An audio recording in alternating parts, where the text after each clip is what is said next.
Baik, terima kasih Ibu Lia atas kesempatannya. Baik di sini kepada yang terhormat Ibu Yulia Wardani selaku Ketua Stikes Pandirapi, kemudian segenap pimpinan. Di sini ada Bu Agnes dan Suster Rusila serta Bu Oktri. Dan juga yang terkasih teman-teman alumni serta di sini juga serta rekanan dari Stikes Pandirapi. Terima kasih atas kesempatannya. Selamat sore semuanya. Perkenalkan, nama saya Arimbi Karunia Estri. Saya di sini selaku perwakilan dari alumni dari IKADIKTERA, di sini Ikatan Alumni Pendidikan Kesehatan Pantirapi. Mengucapkan banyak terima kasih di sini atas kesempatannya dari Stikes Pantirapi memberikan waktu kepada kita semuanya alumni untuk memberikan sosialisasi untuk program RPL S1 Keperawatan Nurse. Ini beberapa alumni memang belum join di sini. Ada beberapa yang memang sedang bertugas, ada juga beberapa tadi izin akan close camp gitu ya, karena juga sedang bertugas. Dan tadi beberapa juga minta tolong untuk juga diupload di YouTube sehingga akan diputar ulang.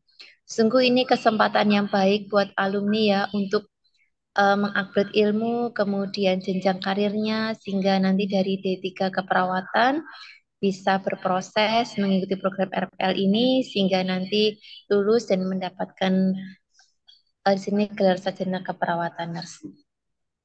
Semoga dari alumni semuanya bisa menyimak dengan baik dan akan bermanfaat bagi kita semuanya. Terima kasih atas kerjasama yang baik di sini Stikes Pantirapi dengan IKA Diktira.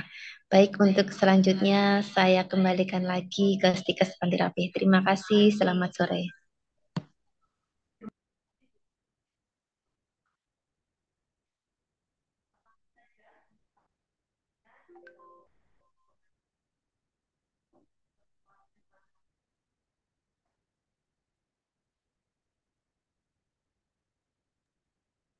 Oke, baik.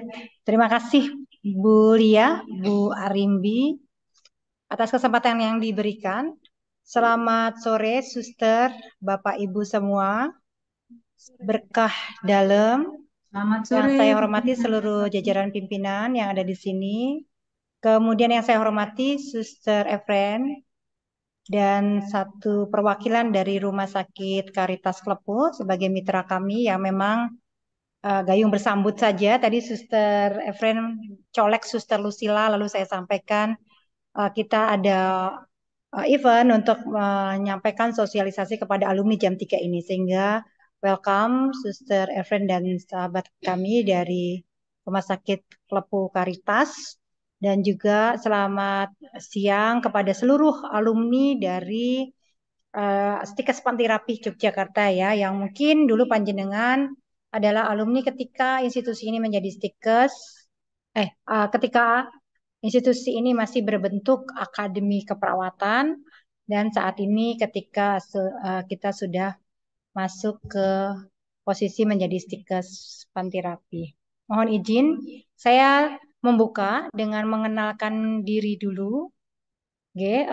Tentang bagaimana perkembangan Stikes Pantirapi dan bagaimana penyelenggaraan RPL di Stikes Pantirapi ini. Jadi tahun ini kita membuka kembali yang ketiga kali, tahun ketiga untuk RPL Sarjana Keperawatan dan Nurse, di mana program studi Sarjana Keperawatan dan Nurse ini embedded menjadi satu bundling yang program studi yang tidak terpisahkan. Sehingga kami tetap menyebutnya RPL Nurse karena memang luaran dari prodi Sarjana Keperawatan dan profesi nurse yang bundling ini adalah satu luarannya yaitu nurse, disebut nurse begitu ya, sehingga posisinya masih kami sebut RPL Nurse.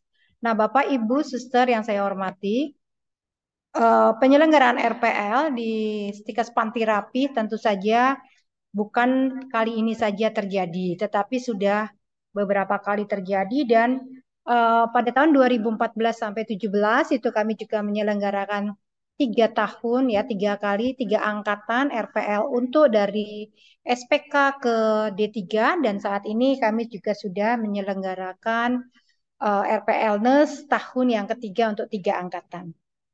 Siapakah Stikes Pantirapi bagi yang belum mengenal, atau apakah perkembangan yang telah terjadi di Stikes Pantirapi selama ini, maka saya sampaikan beberapa hal sebagai berikut.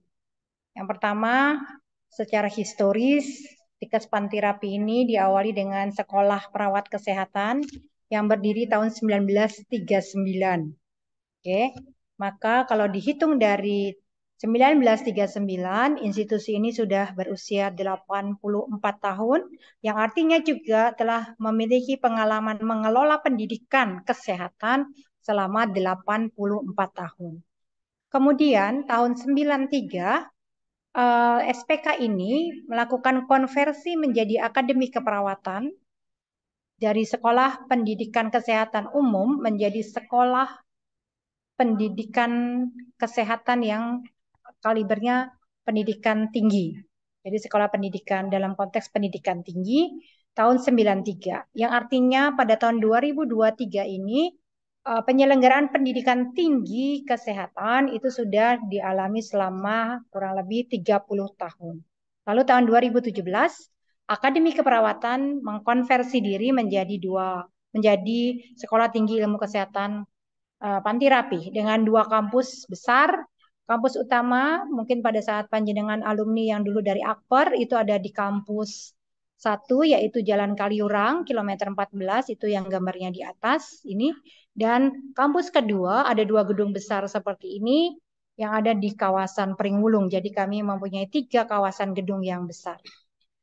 Kemudian keunggulan Stikes Pantirapi tadi saya sampaikan memiliki 84 tahun pengalaman mengelola pendidikan kesehatan, 30 tahun mengelola pendidikan tinggi kesehatan. Kemudian seluruh prodi kesehatan terutama keperawatan kami menegaskan bahwa keunggulan kami adalah dalam bidang keperawatan medikal bedah dengan penyakit di prodi nurse itu sendiri adalah pada penyakit degeneratif yang inovatif dan peka budaya. Keunggulan yang lain selain pengalaman mengelola pendidikan kesehatan adalah kami memiliki 5 rumah sakit di bawah Yayasan Pantirapi yang ada di setiap kabupaten kota yang ada di Yogyakarta. Jadi setiap kabupaten ada rumah sakit dan seluruh rumah sakit kami sudah terakreditasi paripurna baik ISO dan GCI. Kemudian rumah sakit yang utama kami adalah Rumah Sakit Pantirapi. Tahun ini mendapat penghargaan sebagai 1 dari 10 rumah sakit terbaik di Indonesia. Ya. Kemudian yang lainnya, seluruh rumah sakit ini tentu saja terbuka untuk seluruh praktikan yang berasal dari Stikes Pantirapi. Keunggulan yang lain adalah kami memiliki value atau core value untuk organizational value kami, untuk budaya organisasi kami adalah I-Care. I-Care ini turunan dari GPCB, Guide Principle of Charles Borromeus, adalah value-value dari pendiri kami, yaitu Bunda Elizabeth, yang juga mengimani karya-karya Carolus Borromeus dengan nanti spell dari I-Care ini turunan dari GPCB, nanti spellingnya I-Care itu untuk apa, nanti saya akan jelaskan di slide berikutnya. Kemudian status akreditasi perguruan tinggi kami adalah dalam peringkat baik sekali atau B, lalu seluruh program studi mendapat akreditasi dari lembaga akreditasi mandiri, program perguruan tinggi kesehatan dengan status di diploma 3 adalah A atau unggul, di prodi sarjana keperawatan, profesi nurse, dan gizi adalah dengan predikat baik sekali atau B. Ini tadi yang saya sampaikan, core value dari karakter building di Stikes Pantirapi adalah I-Care stand for integrity, compassion, assurance, respect, dan embrace innovation. Yang semua ini dihidupi baik mulai proses pembinaan mahasiswa, proses pembelajaran, sampai dengan seluruh proses kepegawaian, semua harus berlandaskan pada value organisasi ini, yaitu I-Care. Oke, profil mahasiswa kami sudah menjalankan prinsip equity, yaitu memberikan kesempatan bagi seluruh masyarakat di seluruh provinsi yang ada di Indonesia, terutama keberpihakan kami pada posisi-posisi provinsi-provinsi yang berkembang, termasuk di daerah timur, termasuk ke Timur Leste. gitu. Nah, keunggulan prodi keperawatan yaitu terspesifik di sarjana keperawatan dan profesi nurse. Selain akreditasinya, kurikulumnya tadi yang keunggulannya di keperawatan medikal bedah degeneratif yang inovatif dan peka budaya. Kemudian yang lainnya prospek kerjanya bahwa lulusan kami terserap hampir 90% di seluruh karya-karya kesehatan terutama yang ada di Yayasan Pantirapi itu sekitar 60-70% terserap di rumah sakit tersebut. Kemudian nanti secara spesifik program RPL akan dijelaskan Bu Agnes, tapi saya meng-highlight bahwa pada proses RPL di Sarjana Keperawatan Nurse ini, program sarjananya yang tadinya 3 semester itu dirampingkan menjadi 2 semester bila asesmen Anda berhasil, ya. Kemudian keuntungan lainnya adalah seluruh proses pembelajaran akademik itu dilakukan secara online di atas jam kerja, jadi Anda tetap bisa bekerja pagi harinya, lalu setengah 3 sampai setengah 9 maksimal, ya, Anda bisa belajar secara online.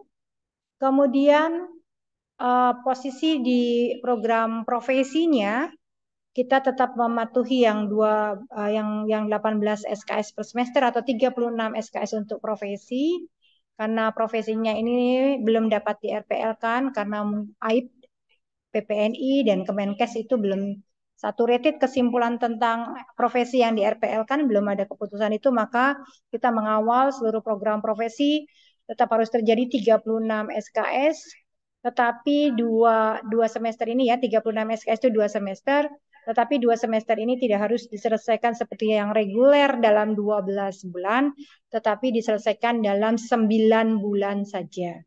Keuntungan yang lain adalah praktek profesinya bisa dilakukan di rumah sakit tempat Anda bekerja.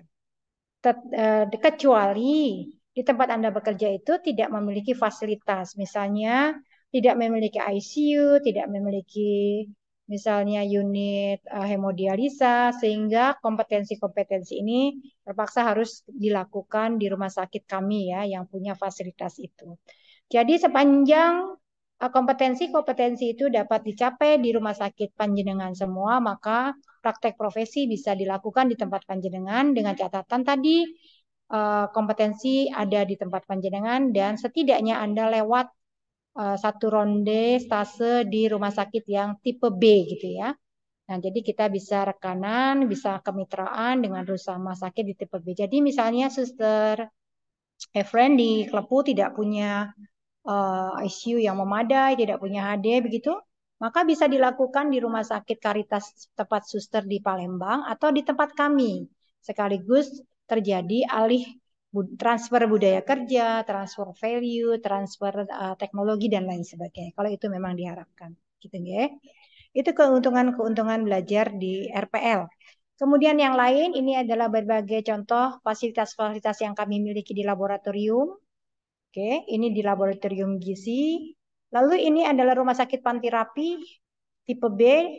Hampir setara sebetulnya sempat suatu saat masuk dalam klaster PPK 3 sekelas rumah sakit Sarjito. Tapi kemudian diturunkan lagi ke PPK 2 gitu ya karena hanya ada satu raja di daerah satu area begitu.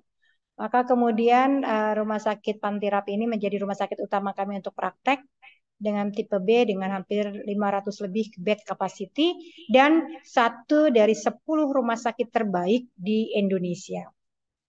Ini adalah rumah sakit yang lain, Rumah Sakit Panti Nugroho di Pakem, Rumah Sakit Panti Rini di Kalasan, Rumah Sakit Panti Rahayu di Gunung Kidul, dan Rumah Sakit Santa Elizabeth di Bantul. Setiap kabupaten kota kami ada rumah sakit dan sangat terbuka untuk praktek. Oke, ini tidak akan saya jelaskan di sini karena RPL tidak memiliki termin ini ya, beasiswa-beasiswa ini. Kemudian ini lokasi kampus, tadi sudah saya jelaskan. Laboratorium komputer sebanyak 110 unit. Kemudian perpustakaan dengan luas yang sangat memadai, lebih dari 500 meter persegi. Kemudian ada ruang multimedia. Oke. Lalu ini berbagai prestasi-prestasi mahasiswa. eh, yang menjadi bagian dari UKM kemahasiswaan, berbagai lomba-lomba nasional dan eh, regional. Ya, beberapa lulusan yang sudah berhasil dan sukses, Dr. Weni di dosen di UGM, kemudian Ibu Lydia ini Kabid SDM di RSU Pontianak, kemudian ada Kosmas Renantera Setiawan, ini ada pemilik klinik di Cilacap, kemudian ada yang di kepolisian, seperti itu. Ini yang baru-baru saja lulus 2019, ya, dan beberapa prestasi. Untuk informasi PMB secara teknis lengkapnya ada di web ini, nanti bisa juga lewat chat, silakan bisa sangat dibantu untuk direspon oleh staf promosi kami. Uh, inilah pembukaan preambul dari saya, pengantar dari saya.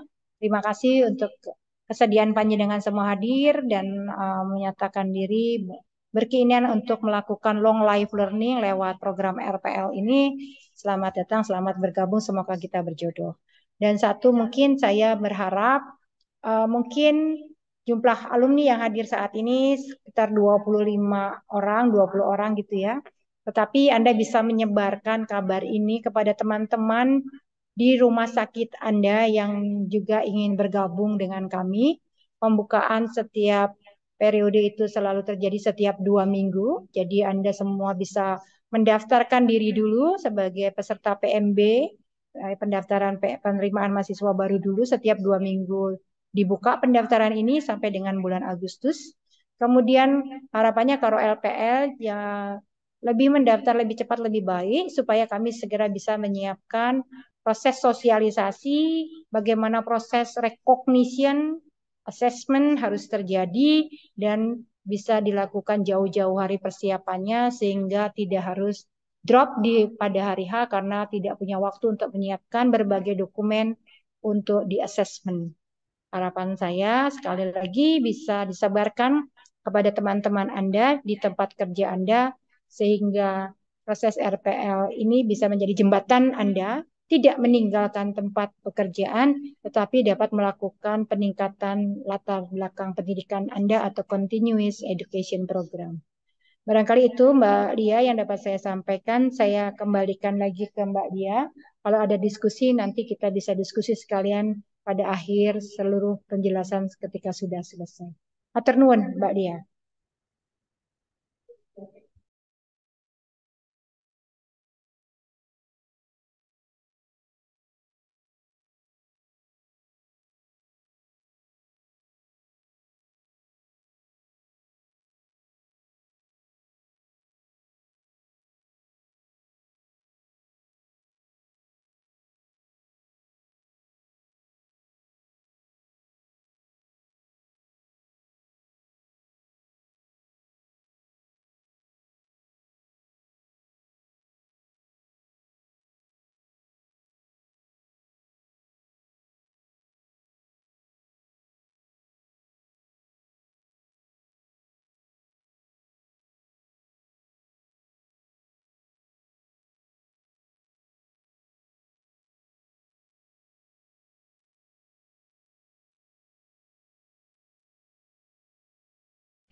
Baik, terima kasih Bu Lia. Selamat sore, Suster, Bapak Ibu semuanya. Teman-teman alumni ini. Ada Selamat Bapak sore. Ibunya, tapi juga ada teman-teman alumni. Apakah suara saya bisa terdengar dengan jelas? Bisa Ibu. Bisa? Ya, baik. Kalau saya lihat di sini ada Mas Bayu, ada Mbak Maria Wit gitu ya. Saya ada nama-nama yang saya familiar pada waktu jenengan masih di D3 ya. Eh, Kalau buka kamera mungkin saya malah jadi semakin ingat lagi karena lihat wajahnya gitu. Yang mana apakah Maria Widyastuti yang tertulis di sini apakah betul seperti yang saya imajinasikan begitu. Ya, baik. Tapi di balik semua itu saya senang sekali bahwa pada sore hari ini kita berkesempatan untuk bertemu. Terima kasih Bu Arimbi sudah memfasilitasi untuk kita bisa bertemu dengan teman-teman alumni ya. Izinkan saya mewakili tim RPL Stikes Pantirapi untuk menyampaikan atau mensosialisasikan apa toh sebenarnya program RPL itu, apa bedanya dengan program yang sebenarnya reguler yang selama ini pernah jenengan ikuti juga di D3 begitu. Ya. Nanti kalau slide saya tidak bergerak, mohon ada yang menginfokan, karena kadang-kadang ada ketidaksinkronan. Apa sih sebenarnya RPL itu? Ya. Nah, yang harus kita pahami bersama bahwa RPL atau rekognisi pembelajaran lampau itu bukan cara mudah untuk memperoleh ijazah, tetapi adalah cara lain untuk memperoleh ijazah. Nah, kenapa kok disebut cara lain untuk memperoleh ijazah?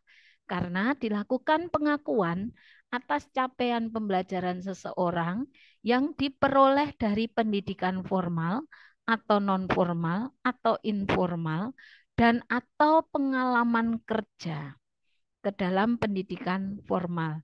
Jadi ini berdasarkan Permendikbudristek nomor 41 tahun 2021. Rekognisi artinya dilakukan pengakuan atas segala hal yang sudah jenengan lampaui, yang sudah jenengan jalani pada waktu dulu proses pendidikan di D3, kemudian jenengan juga sudah punya pengalaman kerja, sehingga itu dihargai, diakui. Nanti akan ada proses asesmen untuk melihat, mengekuivalensikan atau menyamakan, mengakui nilai proses-proses tadi ke dalam CPL yang ada di mata kuliah kami.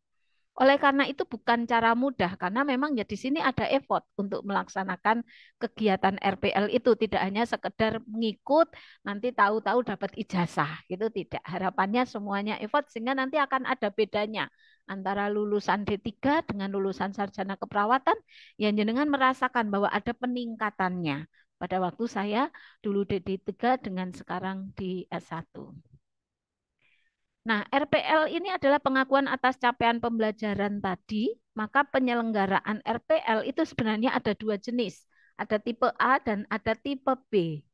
Tipe A itu untuk melanjutkan pendidikan formal, sehingga nanti akan keluar ijazah. Kemudian yang tipe B itu akan melakukan penyetaraan dengan kualifikasi tertentu, sehingga nanti yang keluar adalah sertifikat, bukan ijazah. Nah, yang akan nanti kita laksanakan di Stikes Pantirapi adalah yang RPL tipe A. Nah, dasar hukumnya di sini ada Undang-Undang Nomor 12 tahun 2012 tentang Pendidikan Tinggi, Permendikbud Nomor 3 tentang SNPT, Permendikbudristek Nomor 41 tentang RPL, gitu ya. Nah, semua undang-undang ini memfasilitasi seseorang untuk belajar sepanjang hayat. Jadi jenengan sekarang dulu sudah lulus D3, sudah bekerja sekian tahun, sekarang akan kuliah lagi. Itu bukan menjadi hambatan, karena pembelajaran itu bisa terjadi sepanjang hayat kehidupan kita. Gitu. Dan perguruan tinggi memberikan kesempatan seluas-luasnya untuk proses pembelajaran itu. Maka tadi dikatakan sebagai cara lain, karena perguruan tinggi memfasilitasi untuk metode-metode pembelajaran untuk supaya mahasiswa itu bisa tetap belajar dan memberikan kesempatan kepada semua orang untuk melanjutkan pendidikan di level pendidikan tinggi yang lebih tinggi jenjangnya, sehingga teman-teman bisa peluang untuk meningkatkan karir gitu ya sebagai perawat, salah satunya dengan memenuhi kualifikasi pendidikan yang lebih tinggi. Nah, kami sudah mendaftarkan diri sebagai institusi penyelenggara program RPL dan kami untuk semester ganjil TA 2023-2024 sudah mendapatkan sertifikat layak untuk menyelenggarakan RPL. Jadi secara hukum atau secara regulasi teman-teman tidak perlu khawatir bahwa kami memenuhi persyaratan untuk melaksanakan untuk melaksanakan program RPL ini. RPL yang tipe A. Ya. Oke, nah pendidikan tinggi diselenggarakan dengan prinsip-prinsip RPL sebagai berikut, yaitu peningkatan keterjangkauan akses pendidikan tinggi. Kalau kita lihat ya, kami menjangkau sampai ke Batu Raja, sampai ke Belitang, kemudian ada yang di Palembang, ya, kemudian ada yang di luar Jawa yang lain. Oh ya, di Surabaya juga ada gitu ya. Artinya bahwa tempat tidak menjadi halangan untuk teman-teman bisa meneruskan pembelajaran melalui RPL ini. Kemudian penyelenggaraan pemilihan dan waktu lintas jalur, prinsip-prinsip keterbukaan, kesempatan untuk melanjutkan jenjang ke lebih tinggi. Dan tentu saja relevansi lulusan link and match dengan tempat kerja. Ini prinsip-prinsip penyelenggaraan RPL yang lain, yaitu accessibility, equivalency, transparan, dan ada quality assurance. Salah satu quality assurance-nya tadi kami sudah mempunyai sertifikat layak. Kami juga punya UPMI, unit penjaminan mutu internal, yang akan menjamin mutu seluruh proses pendidikan pelaksanaan RPL tersebut. Nah, persyaratannya apa gitu ya? Nanti persyaratannya saya langsung masuk ke jenis tipe RPL-nya dulu. Tadi saya sampaikan bahwa kami akan menyelenggarakan RPL tipe A. Nah, RPL tipe A sendiri ini mempunyai dua jenis. Yang pertama yaitu transfer kredit. Transfer kredit ini skema RPL tipe A yang melalui proses pengakuan capaian pembelajaran hasil belajar dari pendidikan formal yang diperoleh dari perguruan tinggi sebelumnya. Jadi kalau teman-teman itu dulu mengenal kami membuka program transfer, nah ini yang dimaksud sekarang tidak ada lagi program transfer, tetapi yang ada adalah reguler dan RPL. Nah, di RPL sendiri itu ada tipe RPL A1 yang kita menyebutnya dari undang-undang itu adalah transfer kredit, sehingga mereka hanya diakui dari pendidikan formalnya. Maka bagi teman-teman lulusan D3 yang fresh graduate, yang baru lulus, atau belum bekerja selama 2 tahun, maka boleh untuk mendaftar di yang jenis RPL transfer kredit. Ya. Kemudian tipe RPL yang kedua yaitu perolehan kredit. Perolehan kredit atau kami menyebutnya sebagai tipe A2. Nah, skema RPL tipe A2 ini melakukan proses rekognisi dari pendidikan formal yang diperoleh dari transkrip nilai, pengalaman kerja, pendidikan non formal, informal, dan pengalaman atau pengalaman kerja saja.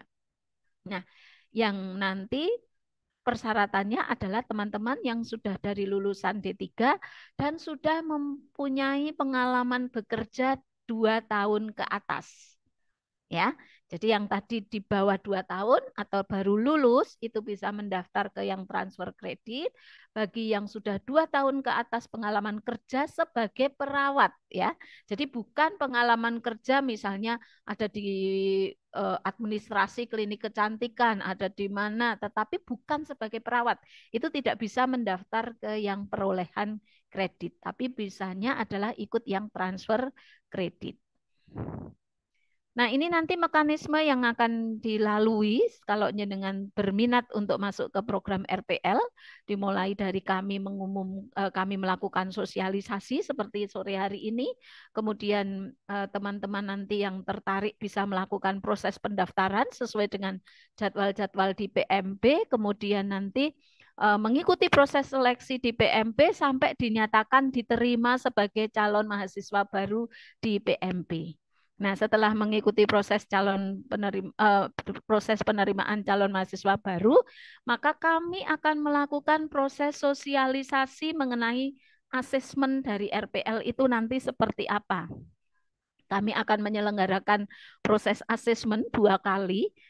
Besok yang pertama adalah tanggal 7 Juli. Kami sudah melakukan proses sosialisasi asesmen kepada teman-teman yang sudah mendaftar di awal ya.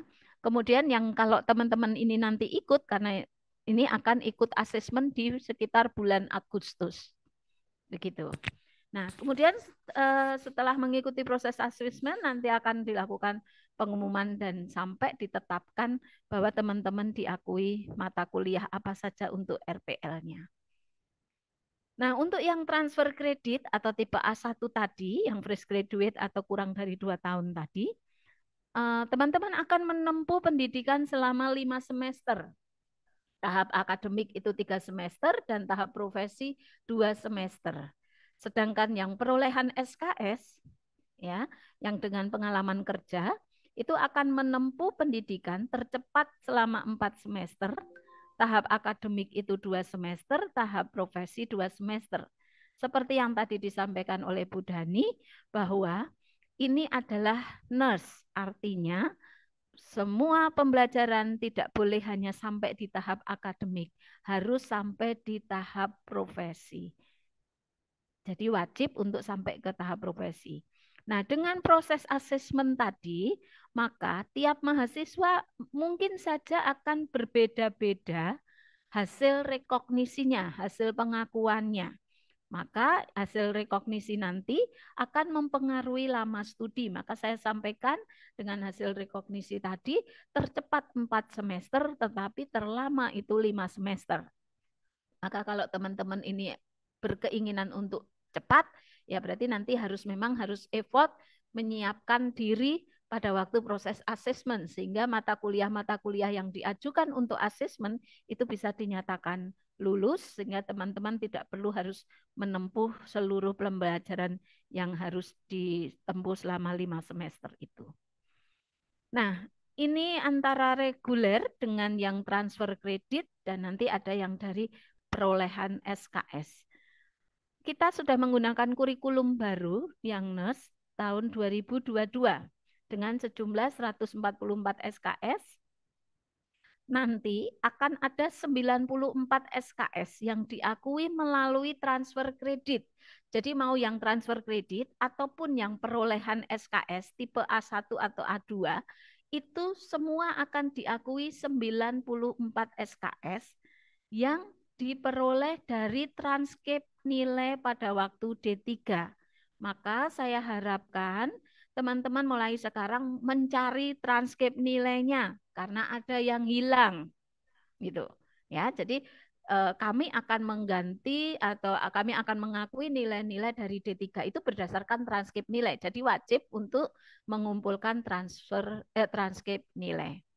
Nah, di transfer kredit RPL transfer kredit 50 SKS-nya tadi yang dengan masa studi 3 semester di akademik tadi. Kemudian 36 SKS itu dengan masa studi 2 semester itu tadi. Ya.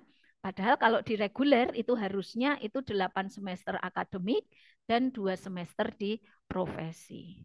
Dengan tugas akhir skripsi yang tidak boleh diakui. Jadi teman-teman semuanya harus menempuh baik yang transfer kredit ataupun yang perolehan SKS, semuanya harus menempuh mata kuliah skripsi sebagai tugas akhir.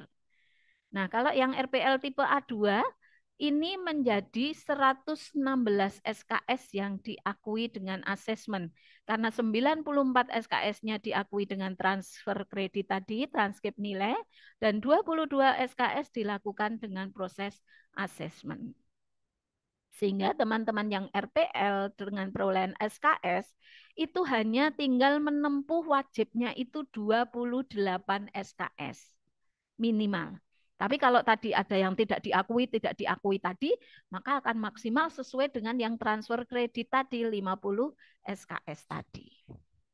Untuk profesinya semua sama, 2 semester dengan 36 SKS. Tetapi kami akan memproses untuk profesi itu, karena teman-teman itu sudah punya pengalaman kerja, maka kami akan dengan 36 SKS itu dengan masa tempuh 9 bulan.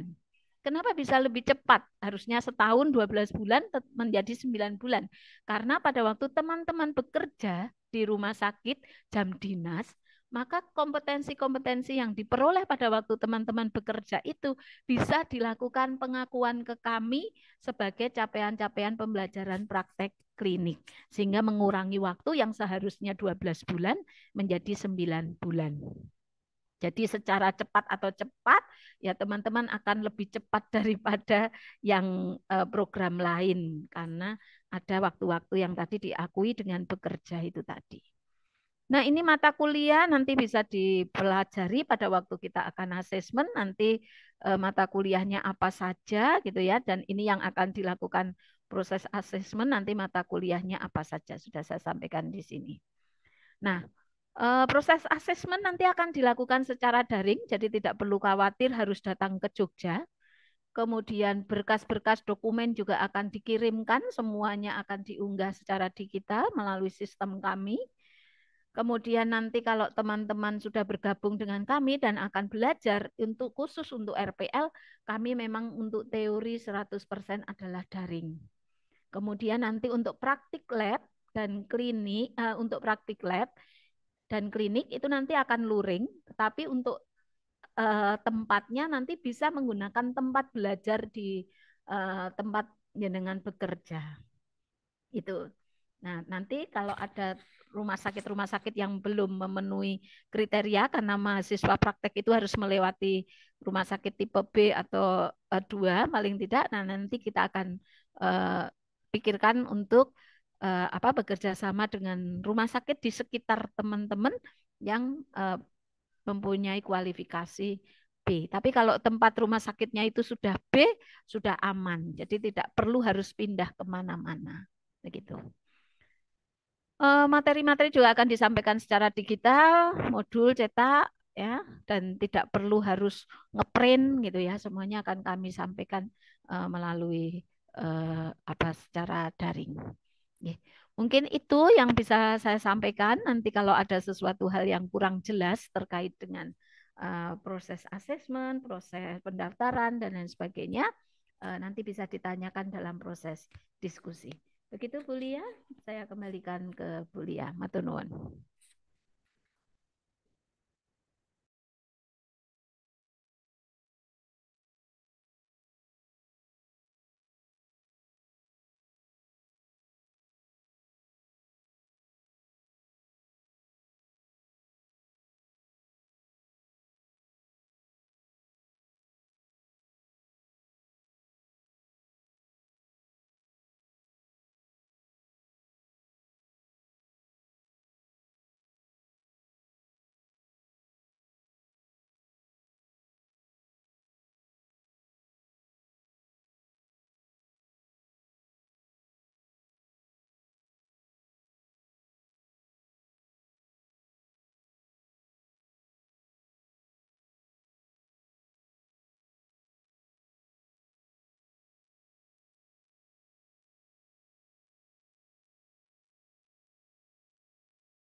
Bu Oktri, oke, Pon, sudah. Oke.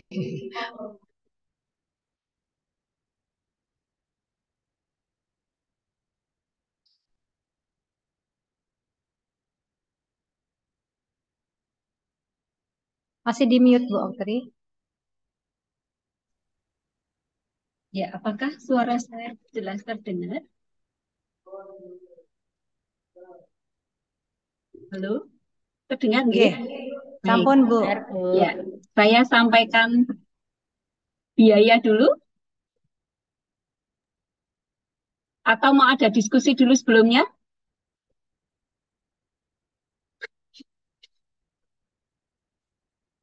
Terlihatkah yang saya share? Kelihatan, Bu. Lihat, Bu. Baik, saya sampaikan supaya ada gambaran ini biaya untuk yang tercepat, gitu ya. Untuk yang tercepat itu terdiri dari ini ya. Seperti yang lalu-lalu komposisi kita tidak berubah, hanya kalaupun ada kenaikan sedikit. Bisa dilihat. Karena ini alumni pasti sudah hafal bagaimana cara-cara pola-pola kita semua atau Stikes Panti Rapih dalam menganggarkan atau permintaan biaya. Seperti ini bahwa ketika semester 1 ini karena ada uang DPP dan SOP, maka membayarnya adalah 23.940. Lalu untuk semester 2 ini masih tahap akademik, ini tidak banyak sesuai dengan SKS yang diambil yaitu 4.550. Lalu semester 3 ini karena profesi, maka membayarnya ini ya ada 18 SKS kali 350 praktik. Ini 8.280. Lalu semester keempat ini ada 18 SKS praktek juga untuk tahap profesi, yaitu totalnya jadi 8, totalnya jadi semester 4 itu 8.200.000 sama ya. Maka total semester 1 sampai dengan 4 yang tercepat adalah 45.050.000. Masih ingat saudara-saudara bahwa di Stikes Panti Rapih ini tidak harus sekaligus membayar ya. Boleh dicicil sesuai kemampuan, yang penting ada komunikasi. Ini untuk yang tercepat. Kalau yang lambat-lambat tentunya bisa lebih dari ini. Apakah ada diskusi? Sebentar ini saya mungkin bisa menunjukkan juga yang semester. Ya, mungkin ada yang mau ditanyakan terkait biaya?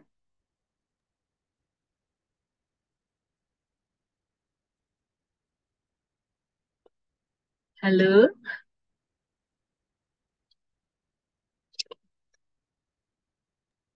Belum, Bu. Halo? Untuk sementara saya belum, Bu. Oh, artinya jelas ya terkait pembiayaannya. Tergantung ketika teori itu berapa teori yang diambil kali tarif teori. Kalau praktek juga demikian. Hanya ketika semester 1 seperti juga pendidikan yang lain pasti ada uang masuk dulu ya yang namanya dana pengembangan pendidikan dan sumbangan operasional pendidikan. Itu untuk yang semester 1 saja. Dan itu boleh dicicil beberapa kali nanti sesuai kemampuan. Yang mau sekaligus juga boleh. Seperti itu.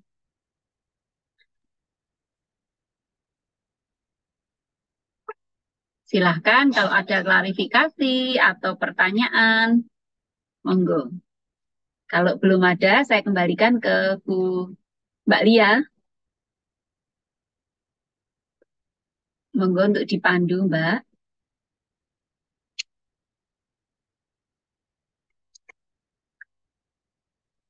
Halo, Mbak Lia.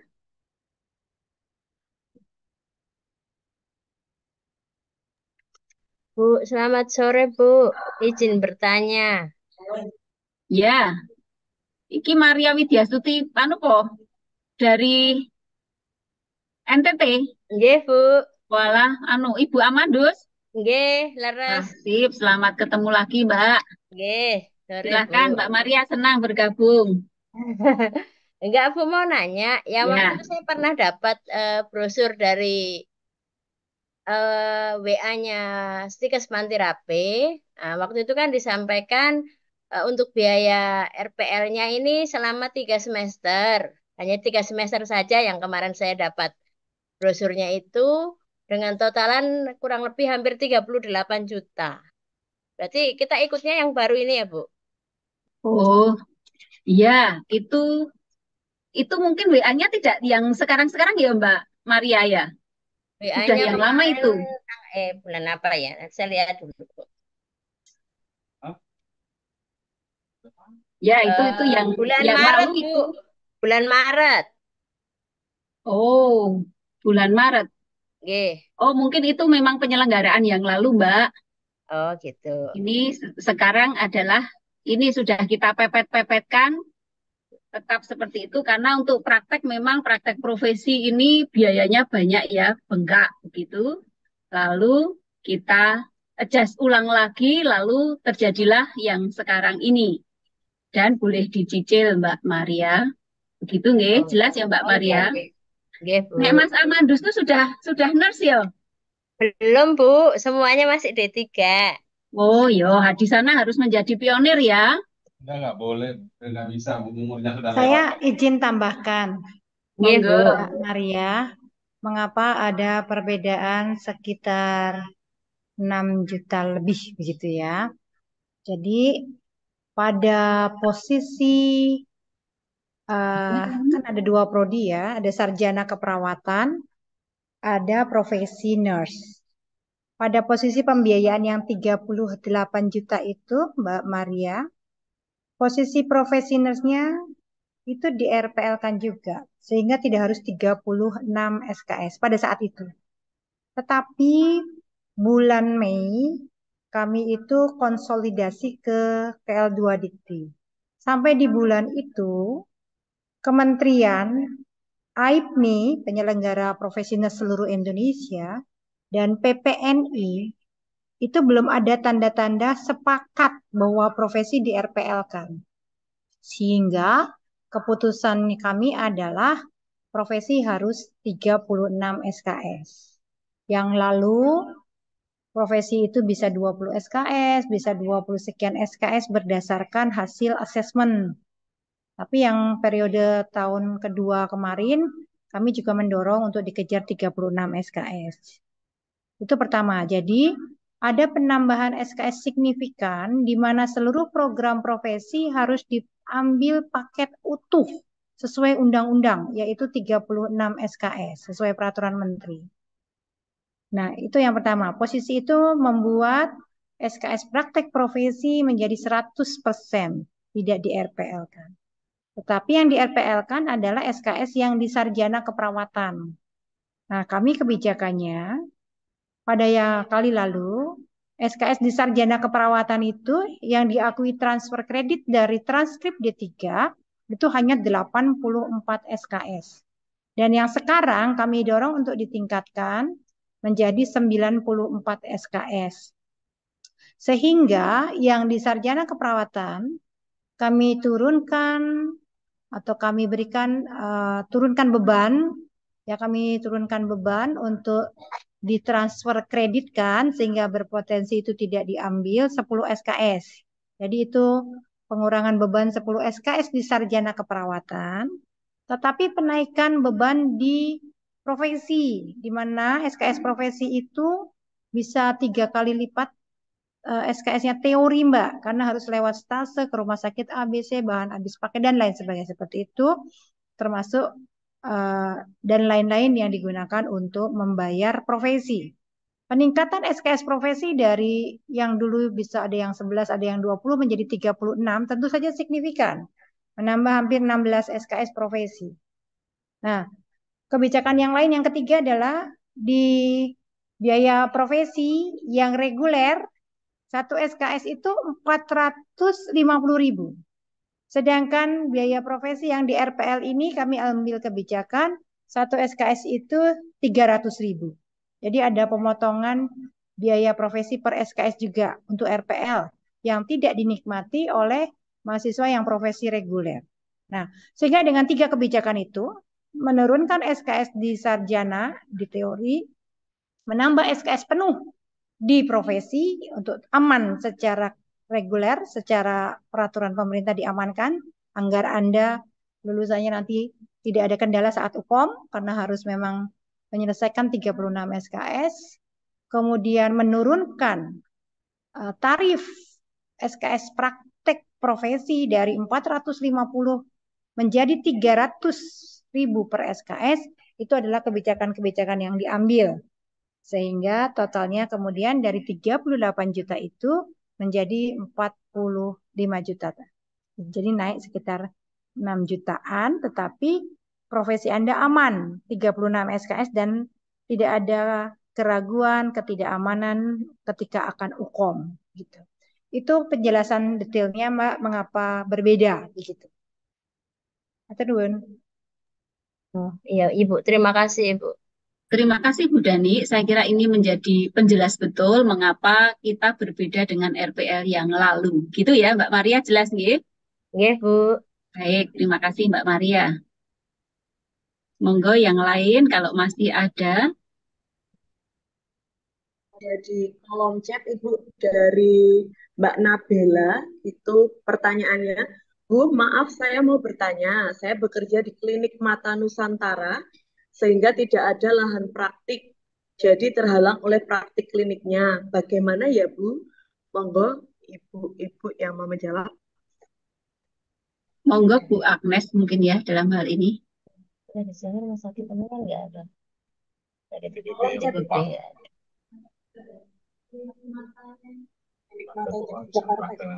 Klinik matanya ada di mana ya Mbak ya? 5 semester juga. Paling lama 5 Jakarta. semester. Oke. 3 semester. Jenengan sebagai pegawai tetap ya di Kan sana ada ya? dua jenis. Jadi yang kurang masuk Mbak pada Maria, dimut dulu. Sorry Bu. Baik, Mbak Nabila, ini nganu ya karena mungkin kendala ini ya, jadi nggak bisa merespon. Oke. Mbak Nabila mungkin nanti ini saja ya Bu Lia coba disampaikan aja, nanti bisa konsul secara khusus karena kami harus tahu dulu tempat-tempat yang memungkinkan untuk bisa memfasilitasi proses di profesinya begitu. Jangan sampai nanti selesai tahap akademik tetapi tidak dapat menyelesaikan proses profesi karena tidak ada lahan prakteknya. Karena kalau hanya di klinik mata saja ya jelas nanti mungkin ada kompetensi-kompetensi yang tidak terpenuhi begitu. Nanti bisa konsul secara pribadi mawon. Mbak Nabila nanti bisa chat kami ke nomor WA akan saya tulis di kolom chat. Oke, selanjutnya ada pertanyaan dari Mas Randy Markus. Jika cuma ambil S1-nya saja, tapi tidak mengambil profesinya, apakah diperbolehkan, Bu? Karena untuk percepatan kenaikan pangkat hanya dibutuhkan gelar sarjananya saja. Monggo, Ibu.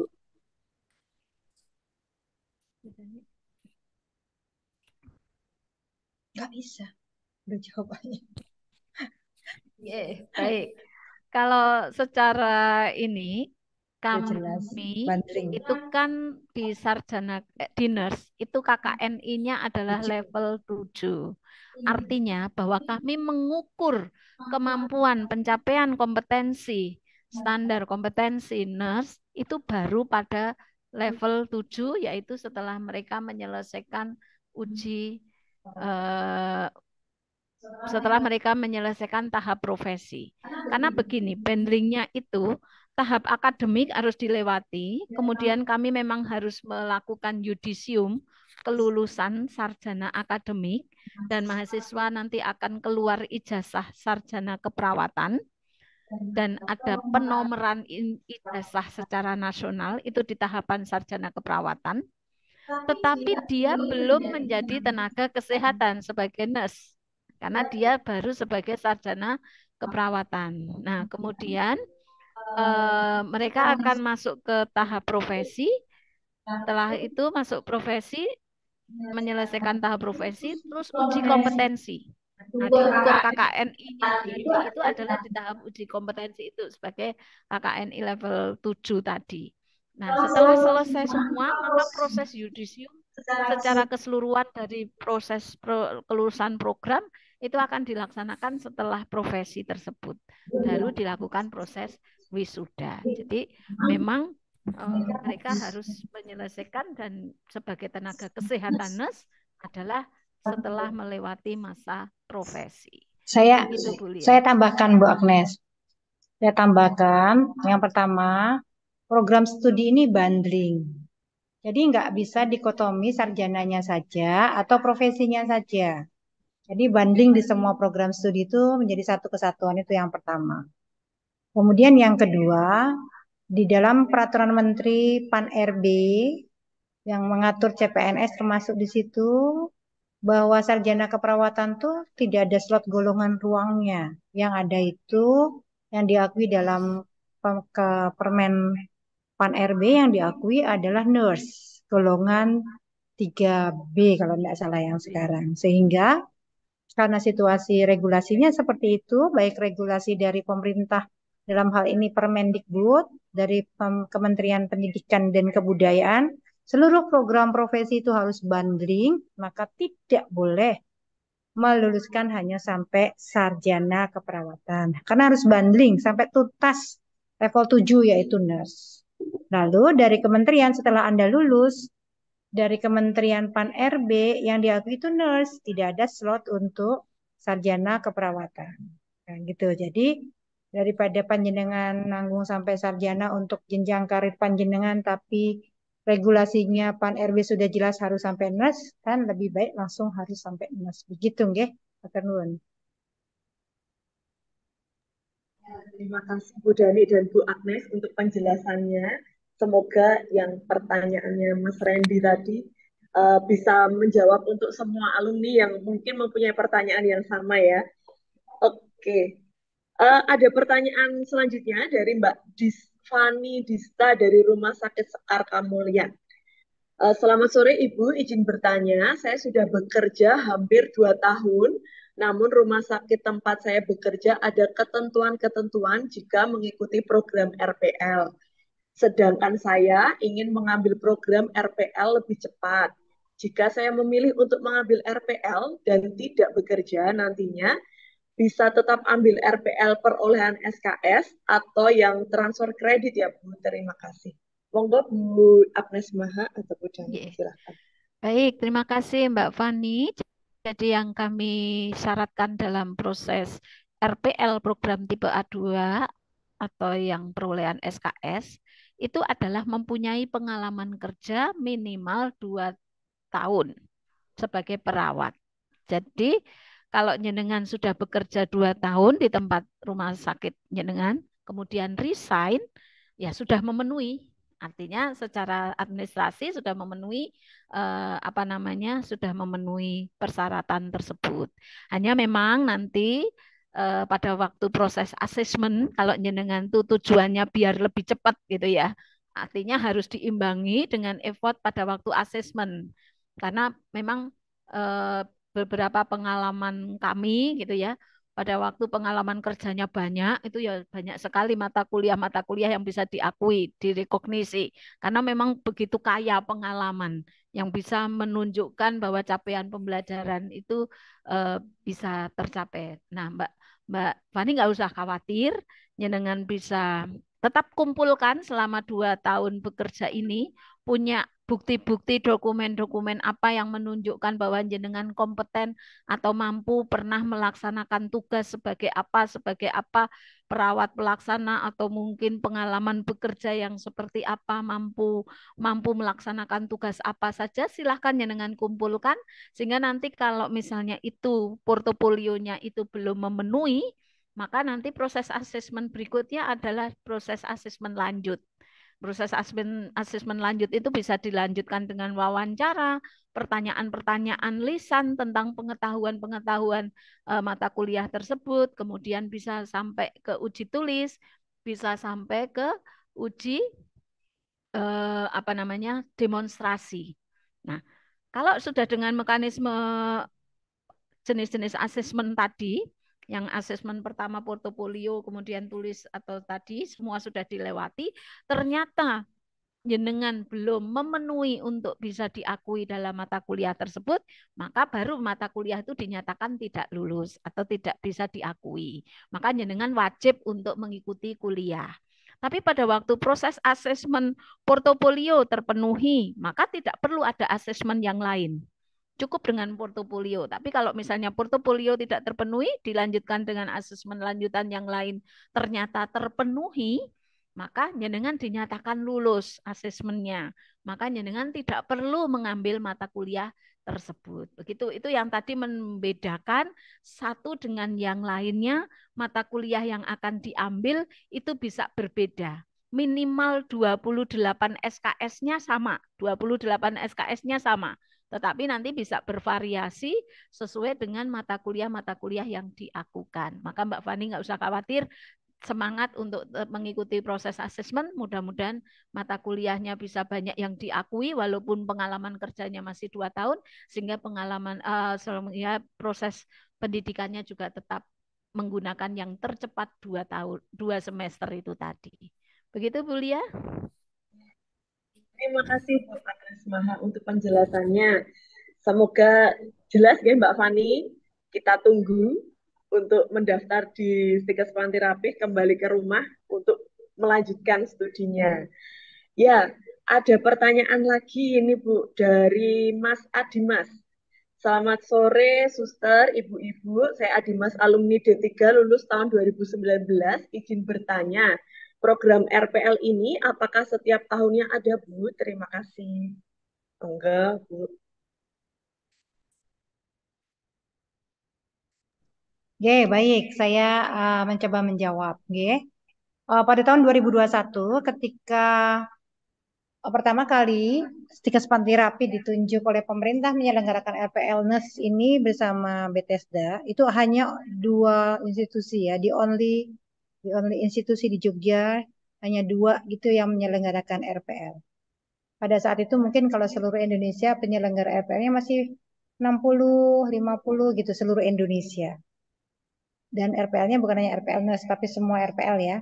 Nah, kemudian pada tahun 2022, keluarlah program Sierra yang kemudian mempermudah semua program studi itu untuk menyelenggarakan RPL. Akibatnya, tahun 2023 ini program studi penyelenggara RPL semakin menjamur, semakin banyak sekali. Kalau penyelenggara pendidikannya semakin banyak, maka daya tampung terhadap calon siswa yang mau ikut RPL semakin banyak, maka lulusan RPL semakin banyak. Kalau lulusan RPL semakin banyak, maka yang D3 sudah semakin habis. Maka kami tidak tahu apakah RPL ini akan berlangsung sampai tahun ke-4, tahun ke-5, atau tahun ke-6, kami tidak tahu. Tapi yang jelas jumlah mahasiswa, contoh ya, seluruh karyawan di Rumah Sakit Pantirapi, di Yayasan Pantirapi, makin ke sini makin udah habis. Karena sudah ikut di gelombang tahun pertama dan tahun kedua di 21-22. Tahun 23 ini mungkin hanya 20%. Artinya kalau program studi penyelenggara RPL makin banyak, serapan calon mahasiswa makin tinggi, lulusan semakin banyak, maka di pasar atau di rumah sakit yang lulusan D3 semakin sedikit. Apakah nanti tahun ke-5, tahun ke-6 kami masih menyelenggarakan? Itu tergantung sangat dengan pasar. Yang definitely tahun 2023 ini akan sangat banyak prodi yang melakukan RPL dan akan semakin agresif seluruh prodi yang melakukan RPL. Dan kita sangat meyakini bahwa RPL itu tidak bisa selamanya. RPL yang dengan asesmen ya, RPL yang dengan pengakuan. Tetapi kalau RPL yang langsung dari D3, langsung lanjut ke sarjana tanpa pengalaman kerja, itu juga mungkin kami harus hitung-hitung lagi karena ternyata jumlahnya makin ke sini juga makin sedikit.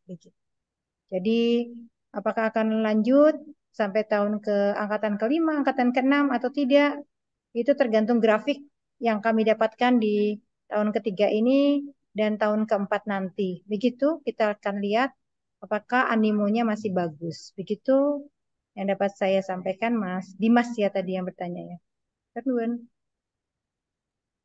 Terima kasih Bu. Sama-sama. Itu Mas Adimas, tanggapan dari Bu Dani, mungkin lebih cepat lebih baik Mas. Mumpung semangatnya masih membara, silahkan segera mendaftar. Kami tunggu. Ini buka kamera, bisa menyapa temu kangen di Zoom ini ya, Mas Adimas. Kita tunggu. Oke. Mas Randy Markus izin live, silahkan. Terima kasih untuk kedatangannya. Apakah ada pertanyaan kembali teman-teman di Zoom? Bu, izin bertanya, Bu. Bertanya lagi. Untuk saya ini kan kurang lebih selama 20 tahun ini kita kerjanya hanya di puskesmas.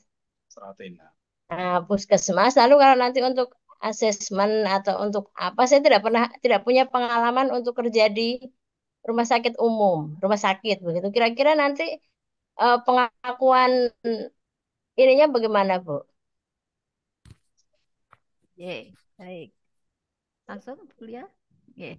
Terima kasih. Ini tidak hanya untuk Mbak Maria saja ya, tetapi untuk semuanya. Bahwa nanti di dalam proses asesmen yang kita akui adalah pertama tadi transkrip nilai, yang kedua adalah terkait dengan pengalaman kerja.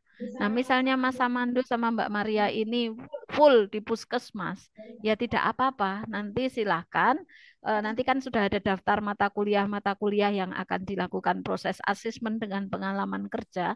Ada 22 SKS atau sekitar 14 mata kuliah yang dilakukan proses pengakuan dengan asesmen tadi, pengalaman kerja. Nanti silakan dituliskan pengalaman-pengalaman, bukti-bukti dokumen bahwa pernah melaksanakan tugas apa, baik pada saat melakukan pelayanan di puskesmas ataupun di masyarakat. Ya, karena kan puskesmas biasanya kan mesti menjangkau ke masyarakat juga. Nah, silahkan pengalaman-pengalaman itu silahkan dibuktikan. Nanti pada saat ternyata bukti-bukti portofolio tadi, pengalaman kerja di puskesmas itu belum terpenuhi, maka nanti dari asesor akan menentukan dengan kesepakatan dengan yang diases itu untuk dilakukan proses asesmen lanjutan. Yang saya tadi katakan, bisa dengan uji tulis, bisa dengan uji lisan, bisa dengan uji praktek. Seperti itu Mbak Maria. Jadi pada waktu portofolio itu tidak terpenuhi, maka akan dilakukan lanjutan asesmen. Tapi pada saat dengan portofolio itu sudah terpenuhi semua, bisa bisa dilakukan dengan asesmen lain. Nah, portofolio itu contohnya apa saja gitu kan? Jadi pada portofolio itu contoh misalnya Mbak Maria sudah pernah mengikuti pelatihan-pelatihan apa saja. Nah, sertifikat-sertifikatnya itu silahkan disampaikan ke kami, di-scan gitu.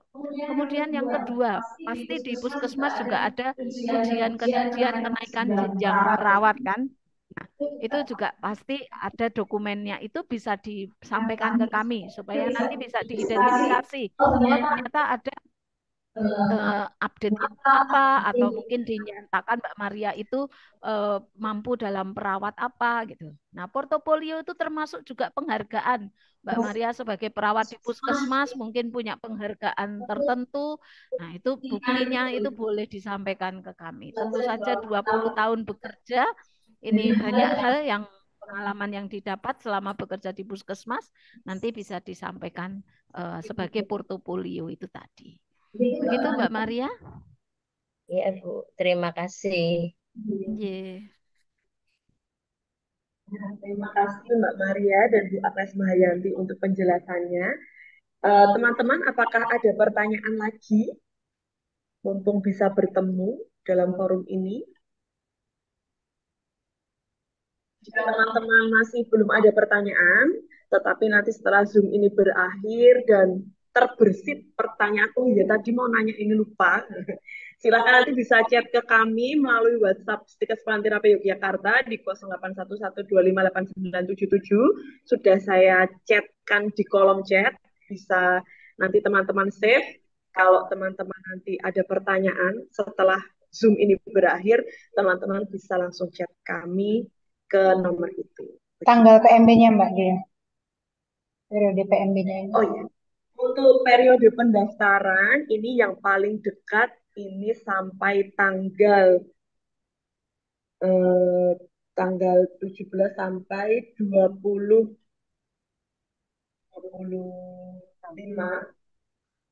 Nanti untuk ujiannya di tanggal 20. Bentar. Untuk yang bulan Juni ini nanti kita sampai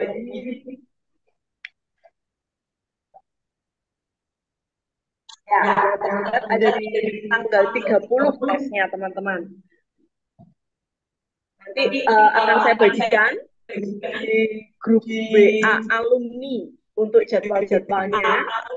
Teman-teman bisa range waktunya untuk mendaftar kapan, mempersiapkan kapan, begitu. Jadi lebih cepat, lebih baik, begitu. Untuk yang bukan alumni, nanti bisa langsung WA ke nomor Mbak Lia ya. Untuk yang bukan alumni, nanti bisa langsung WA ke nomor yang saya masukkan di chat. Nanti untuk penjelasan lebih detail, kalau ada pertanyaan lebih detail, linknya apa juga nanti saya akan bantu di WhatsApp. Begitu. Itu teman-teman, apakah ada lagi? Jika tidak ada, kita tutup pertemuan pada sore hari ini. Terima kasih banyak untuk teman-teman alumni dan juga suster dan juga dari Rumah Sakit Kopo sudah izin live duluan karena ada kegiatan. Terima kasih sekali lagi. Terima kasih kepada pimpinan Bu Dani, Bu Agnes, Bu Oktri, dan Suster sudah bersama-sama menemani kita. Terima kasih Bu Imbi yang sudah memfasilitasi dan menyapa teman-teman alumni untuk berkumpul di forum Zoom ini. Begitu teman-teman, terima kasih untuk kita akhiri pertemuan kita pada sore hari ini dengan doa penutup. Kita akan berdoa secara Katolik. Boleh minta bantuan suster memimpin doa suster supaya lebih kuat. Terima kasih.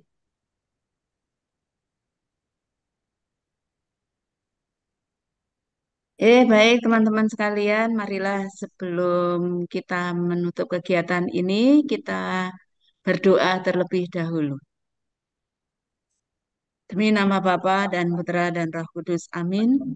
Terima kasih ya Tuhan atas kebersamaan pada sore hari ini dari rekan-rekan alumni Stikes Pantirape, Akbar Pantirape yang bersama-sama untuk memperdalam keilmuan dan juga meningkatkan, ada perencanaan untuk meningkatkan pendidikannya.